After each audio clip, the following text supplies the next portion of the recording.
Bharat express लगातार ground report कर रहा है। मेरे सहयोगी अभिषेक पांडे ने प्रवीण तटके से खास बातचीत की। एमएलए हैं, क्या कुछ कहने? सुनियोजित ढंग से दंगे भड़काए गए, उसके पीछे क्या साजिश है या अचानक हुई इस तरीके के लोगों का जो मानसिकता है वो सामने आई। इस पर बातचीत करने के लिए हमारे साथ नागपुर से विधायक प्रवीण तटके हैं। प्रवीण भाई, ये क्या सुनियोजित ढंग से था कि अचानक ऐसा मॉब उठा और उन्होंने रिएक्ट किया? ये सुबेरे की घटना को जिम्मेदार बता रहे, लेकिन सुबेरे की घटना इसके लिए बिल्कुल जिम्मेदार नहीं है। और कुछ लोग बोल रहे कि नमाज के वक्त नारे दिए गए, ये भी सारा झूठ है। कल शिवाजी महाराज, छत्रपति शिवाजी महाराज की जयंती थी। तिथि के अनुसार वो शिवाजी पुतले पे माल्यार्पण का हमेशा सुबह शाम दोपहर सारा समय काम होता है। इस साल नहीं, हर साल होता है। और वहाँ हिंदू मुस्लिम बांधव एक साथ रहते हैं हमेशा, सालों से।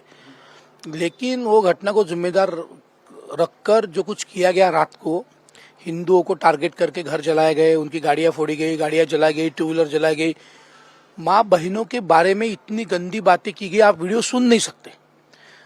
और पॉइंट आउट करके कि ये शिरके का घर, ये पिशने का घर, ये दुरुक्कर का घर, एक इसका घर, ये साधनकर का घर, ये जायसवाल का घर। ये क्योंकि जिस रास्ते पे अभी हम खड़े, उस रास्ते पे आगे चिटनीस पार्क से नातिक चौक दोनों साइड गाड़ियां खड़ी रहती है हिंदू मुस्लिमों की।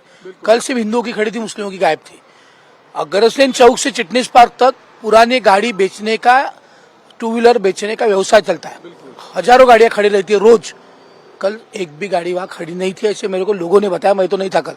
यहाँ पर भी जो गाड़ियां टूटी हुई हैं उसमें कहीं न कहीं गणपति की मूर्ति है, कहीं न कहीं किसी कोई हिंदू। सुनियोजित इसलिए है कि पहले उन्होंने सीसीटीवी कैमरे तोड़े, बाद में सब तमाशा किया है और हिंदुओं को पॉइंट आउट करके उन्होंने ये सब किया है।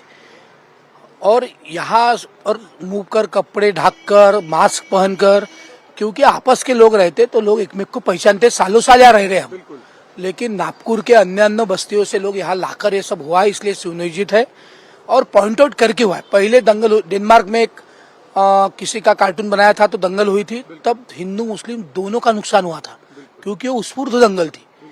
कार सेवा के वक्त भी जब नागपुर में तनाव था तो वो उत्स्फूर्त था और उसमें कोई एक समाज को टारगेट नहीं किया गया, या एक समाज का होटल टारगेट नहीं किया गया, या एक समाज ओपीडी तक, दवाखाने तक को नहीं छोड़ा गया।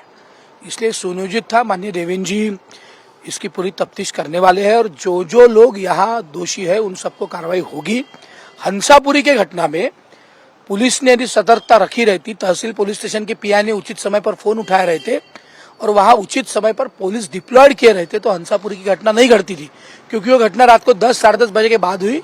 वो तो इससे भी ज्यादा सुनियोजित थी, क्योंकि सबसे पहले वहां के सारे सीसीटीवी कैमरे तोड़े गए, उसके बाद हिंदुओं के मकान, दुकान, ठेले पॉइंट आउट किए गए और उसके बाद टू व्हीलर जलाई गई, तीसरे मंजिल तक पत्थरबाजी हुई।